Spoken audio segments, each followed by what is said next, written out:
جہاں تک رہی پاک بھارت جنگ کی بات، تو اس پہ میں کافی چیزوں کا عینی شاہد بھی رہا ہوں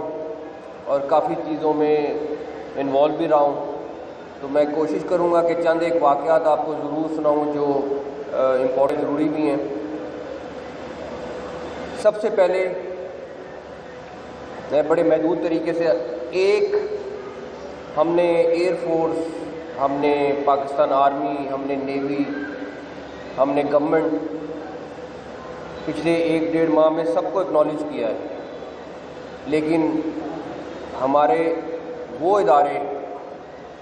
جن کو میں نے خود اپنی آنکھوں سے دیکھا کہ پس پردہ رہ کر کام کر رہے تھے، ہماری انٹیلیجنس ایجنسیز، جن کو ہمارے چند لوگ برا بھلا کہنے سے باز نہیں آتے، ان کا جو کردار تھا، آپ یقین کریں کہ انڈینز کی ہر موو اور ہر چیز ہمارے اداروں کے پاس وقت سے بہت پہلے آ جاتی تھی۔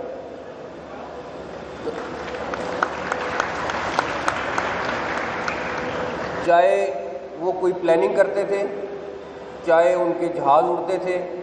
چاہے کوئی بھی اور ڈیٹیل تھی، اور اس جنگ کے جیتنے میں ذاتی طور پر سمجھتا ہوں کہ جو ہماری انٹیلیجنس ایجنسیز ہیں ان کا کردار اتنا امپورٹنٹ ہے، although وہ سامنے نہیں آتے ہیں اور وہ اس طریقے سے ہم ان کو ہائی لائٹ نہیں کرتے ہیں،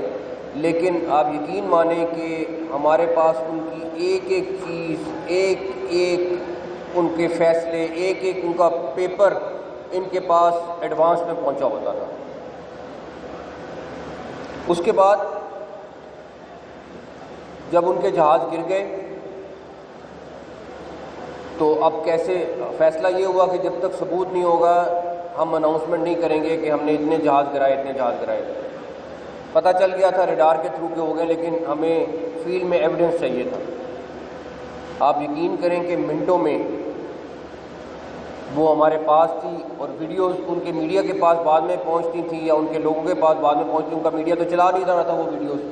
تو جو موقع پہ لوگ تھے اور ہمیں پتہ چل رہا تھا کہ یہ جہاز گرا ہوا ہے، ان 6 کے 6 جہازوں کی ہمارے پاس ویڈیوز موجود ہیں جس میں وہ گرے ہوئے ہیں اور ان کے وہاں پہ علاقے کی چیزیں موجود ہیں۔ تو میں ان خاموش مجاہد اور پس پردہ مجاہدوں کو آج سب سے زیادہ خراج تحسین پیش کرنا چاہوں گا، بیکاز ان کا ذکر سب سے کم ہوتا ہے۔ اس کے بعد دوسرے نمبر پر ہمیں اللہ تعالیٰ کی غیبی مدد کس طرح حاصل تھی، میں 2 واقعات آپ کو اس کے اوپر سناتا ہوں۔ پہلا،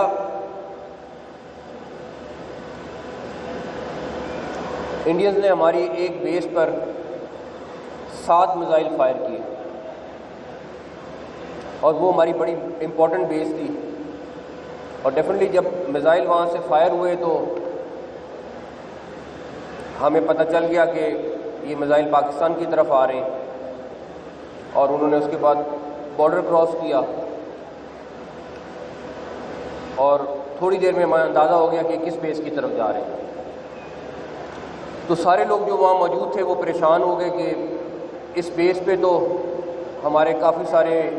امپورٹنٹ چیزیں ہیں اور ہمارے قیمتی اثاثے وہاں پہ موجود ہیں،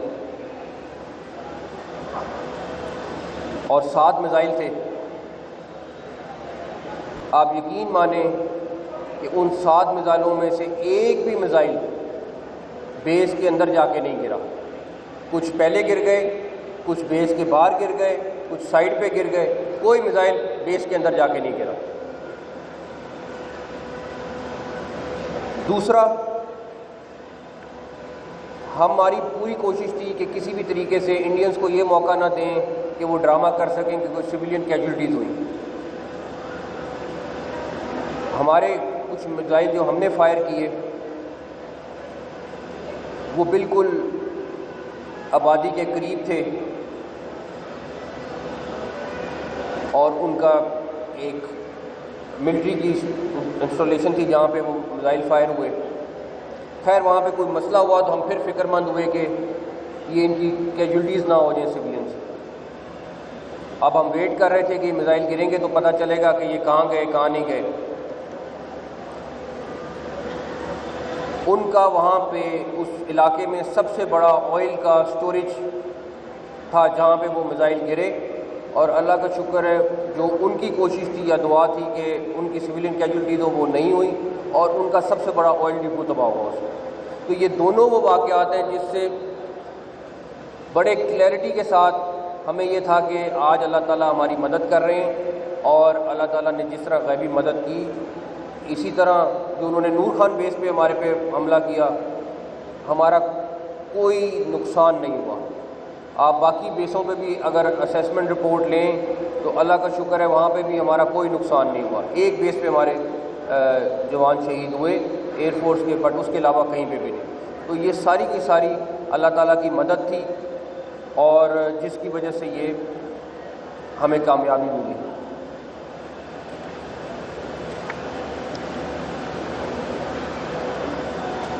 ایک شخص اگر پختہ عزم کرے اور یقین کے ساتھ اور ایمان کے ساتھ فیصلے کرے تو میں نے یہ گواہی سے کہہ سکتا ہوں کہ اللہ تعالیٰ مدد بھی کرتے ہیں اور اللہ تعالیٰ آپ کو جیت بھی دکھاتے ہیں. اور یہ وار کے دوران فیلڈ مارشل سید عاصم منیر نے جس طریقے سے, ابھی لوگ کچھ دن پہلے کہہ رہے تھے کہ جی آپ نے زیادہ, آئی تھنک برسل میں کسی نے کہا کہ جی آپ نے اور کیوں نہیں چیزیں تباہ کی ان کی. میں آپ کو یہ بتا سکتا ہوں ان کی بہت ساری چیزیں ہمارے ٹارگٹ پہ تھیں اور وہ بڑے آرام سے اور ہو سکتی تھیں, اور جتنا ہم نے ان کے اوپر حملہ کر دیا تھا وہ یہی ہضم کر لیتے تو بڑا تھا. بیکاز میرا خیال ہے کہ 36 پوائنٹ ہے جس کے اوپر ان کو اٹیک کیا گیا, اور تمام کے تمام الحمدللہ ہمارے ٹارگٹ اچیو ہوئے, 100% اچیو ہوئے.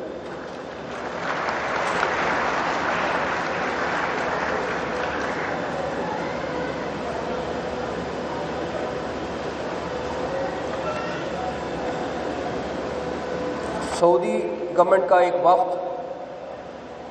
ان دنوں میں جب یہ وار چل رہی تھی تو پاکستان آیا, تو اس میں پرائم منسٹر صاحب بھی تھے, فیلڈ مارشل صاحب بھی تھے, ڈپٹی پرائم منسٹر بھی تھے, میں بھی تھا. تو کچھ وہ کیونکہ تازہ انڈیا سے ہو کے آئے تھے تو ان کو انہوں نے کافی زیادہ اپڈیٹ کیا ہوا تھا, اور وہ ہمیں کہہ رہے تھے کہ ڈیفینیٹلی ہمارا دوست ملک ہیں تو وہ صلح کے لیے کہہ رہے تھے, لیکن کچھ چیزیں انڈین سائڈ کی بھی انہوں نے آگے بتائیں. تو فیلڈ مارشل صاحب نے یہ ابھی برسل میں خود بھی یہ قصہ رپیٹ کیا ہے. انہوں نے اس سعودی ڈیلیگیشن کو کہا کہ جس طرح بات کر رہے ہیں یہ انڈیا جو ہے ایک شائننگ مرسڈیز کی طرح ہے, لیکن ہم ایک ڈمپر ٹرک کی طرح ہیں جو بھرا ہوا ہے پتھروں سے اور باقی چیزوں سے. اب آپ امیجن کر لیں کہ جب اس کی ٹکر ہوگی تو اس مرسیڈیز کا کیا حال ہوگا. تو جب انہوں نے یہ قصہ سنایا تو اس کے بعد وہ چپ کر گئے, اس کے بعد وہ کوئی نہیں بولے کچھ. ایک چیز اور جو پاکستان کی تاریخ میں پہلی دفعہ ہوا وہ یہ کہ پاکستان کی آرمی, ایئر فورس اور نیوی جس طریقے سے سنکرونائز ہو کر, اور میں نے خود اپنی آنکھوں سے دیکھا جس طریقے سے انہوں نے ایک اسٹریٹجی کے تحت وار لڑی. دوسری طرف Indian air force chief Modi سے علیحدہ مل رہا تھا, ان کا آرمی چیف مودی سے علیحدہ مل رہا تھا, ان کا نیول چیف علیحدہ مل رہا تھا, ان کے ایئر فورس کا پوائنٹ آف ویو کچھ بالکل فرق تھا, ان کی آرمی کا پوائنٹ آف ویو بالکل فرق تھا, اور وہ اتنے آپس میں سپلٹ تھے جس کا رزلٹ انہوں نے خود دیکھ لیا.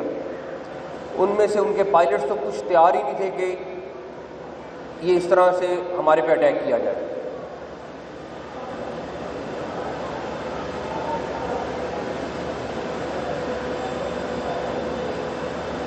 ایک چیز اور کہ تمام لوگ مودی کا نام لیتے ہیں کہ مودی جو ہے وہ اس ساری چیز کے پیچھے ہے.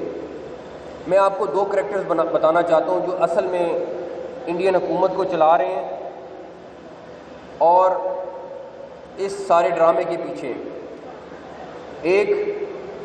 اجت دوول اور دوسرا امت شاہ. یہ 2 وہ لوگ ہیں جو اصل میں اس پورے ڈرامے کے پیچھے تھے. یہ جو خود بنایا ہوا ڈرامہ تھا جس کے تحت وہ آپ کے سامنے جو چیزیں وہ کرنا چاہتے تھے وہ آلریڈی بہت زیادہ میڈیا میں ڈسکس ہو چکی ہیں. یہ 2 کریکٹر انڈیا کو بھی لے ڈوبیں گے, مودی کو بھی لے ڈوبیں گے, اور آپ دیکھیں گے آنے والے وقت میں کہ یہ کس تباہی کے دانے میں پہنچ گئے. بہت بہت دھنیہ واد دوستوں, آپ نے ویڈیو دیکھا. اگر ویڈیو پسند آئے تو اس ویڈیو کو لائک کریے, ہمارے چینل کو سبسکرائب کریے, بیل آئیکن دبانا بالکل بھی مت بھولیے گا. جے ہند, وندے ماترم, بھارت ماتا کی جے.